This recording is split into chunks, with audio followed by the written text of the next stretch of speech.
You know, I had done this video a couple of times this morning. You can see I'm in my training suit. I'm heading over to Mohawk. We get some horses to school this morning. Let me see. Who do we have to school this morning? I know I'm going with Wildwood. That's a horse of Steve's. She hits her knee bad. I'm just seeing if we can get her off her knee. So she's going to need to go a quarter in 29 seconds. She's not ready to go a mile in 2 minutes, by the way. But it'd be nice to see how she's going to react to the way we ever shod. The only way to do that is to bring her over and put her behind the gate. So there's Wildwood going over. We also have Horn Player going over today. I'm not done. There's other horses here. Shedrow 3.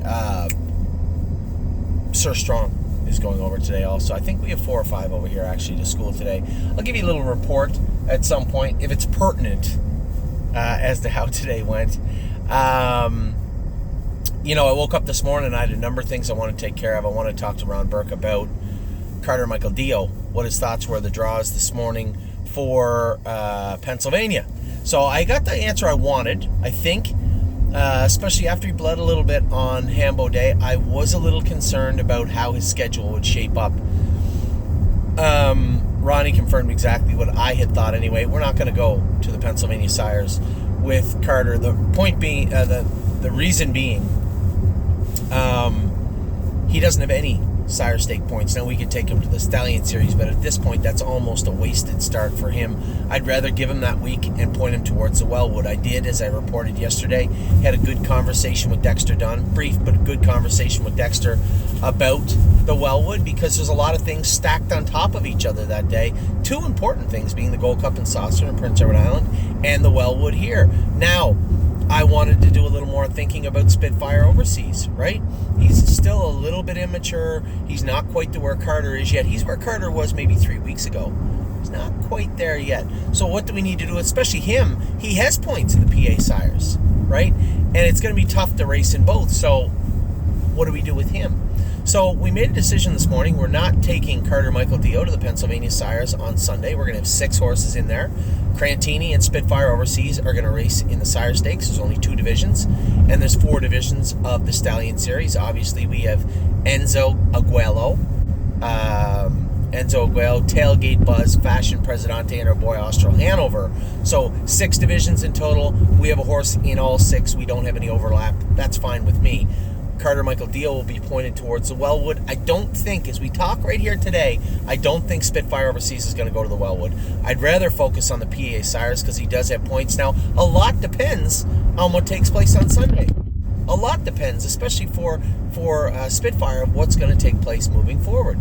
As we talk right now, we drew the 4 hole with Sintra on Saturday night. James McDonald is going to drive. And on Monday, we have Patrick the Piranha. Wally Hennessy is going to drive him on Monday.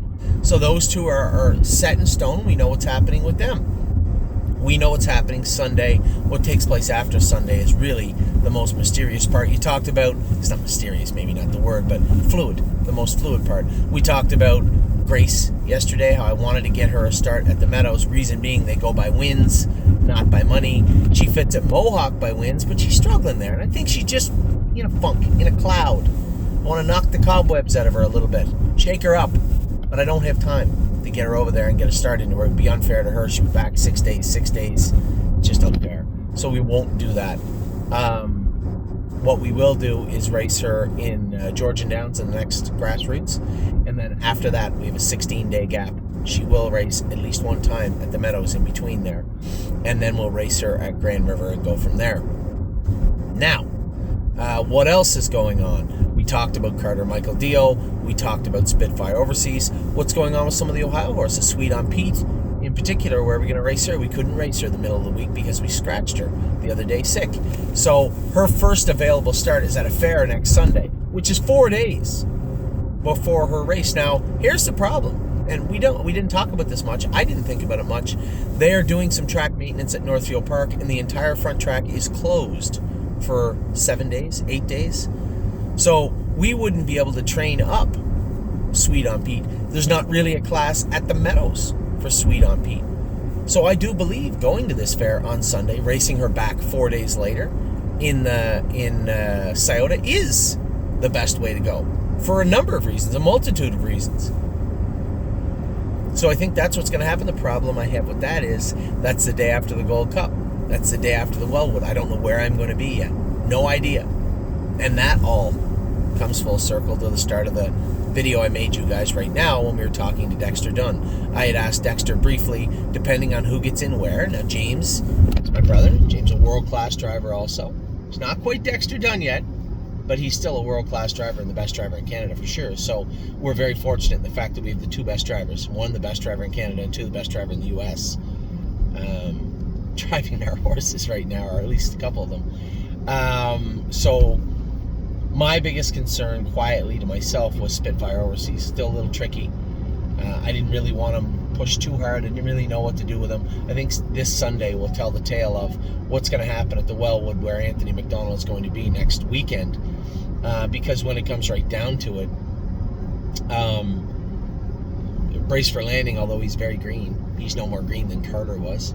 Right? Dexter got him around no problem. I think either James or Dexter on Carter Dexter on Carter, James or Dexter on Brace for Landing, anybody on Landing Strip, and Nothing But a Dreamer. They're both pretty push button. And then James, the reason there's some question marks there is because James has his own horse. He's entering in the Wellwood also. So we have 4 to race in the Wellwood. James has his own horse to race in the Wellwood. We have 2 horses in PEI. We have 2 horses going to the fair in Ohio next week. We have horses racing in Illinois Friday that come back next Thursday also. So that's a problem. That's a big problem now that I say it out loud.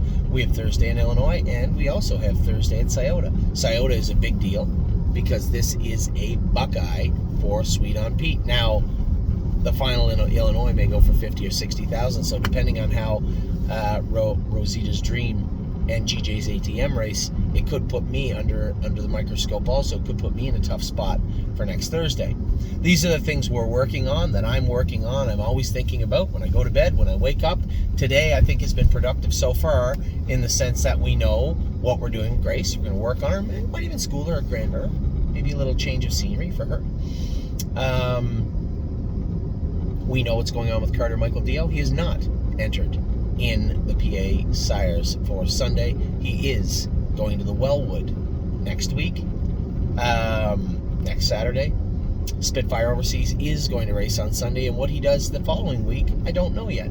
And that plays a role also. It's 6 days back to the Wellwood. Do I want to ship him to the Poconos, ship him all the way back here? He would have to go some kind of big mile on Sunday for me to say, all right, this guy's got to go to the Wellwood. As we stand right now, I say he's probably not going to the Wellwood. So we're going to have 4 in the Wellwood. We have a number of horses racing really, really well in Pennsylvania. We hope to keep that up. We got a bunch of horses racing good in Ohio. Maybe not as many as we hoped, but there's still time. There's still time. We get the fair tonight. We have a number of races going on. And then again, just so much going on right now at the stable. It seems like every time I blink my eyes, there's a new little thing to work on. So a lot going on right now. For right now at 11:30 in the morning on Tuesday, my job is going to be right over here at Mohawk Raceway. And shortly after that, sit down and watch some races, same as you today. So good luck to everybody today. You're all up to date. If I like I said, for the schoolers, if there's anything pertinent, I'll bring that to you. If they just go out and go their mile and do their work, fine. This will be the last unofficial race for Sir Strong. He'll be racing officially next week. And all the other horses, we'll see how they do today. So with that, I'll let you go. I hope you're having a great day. Take care.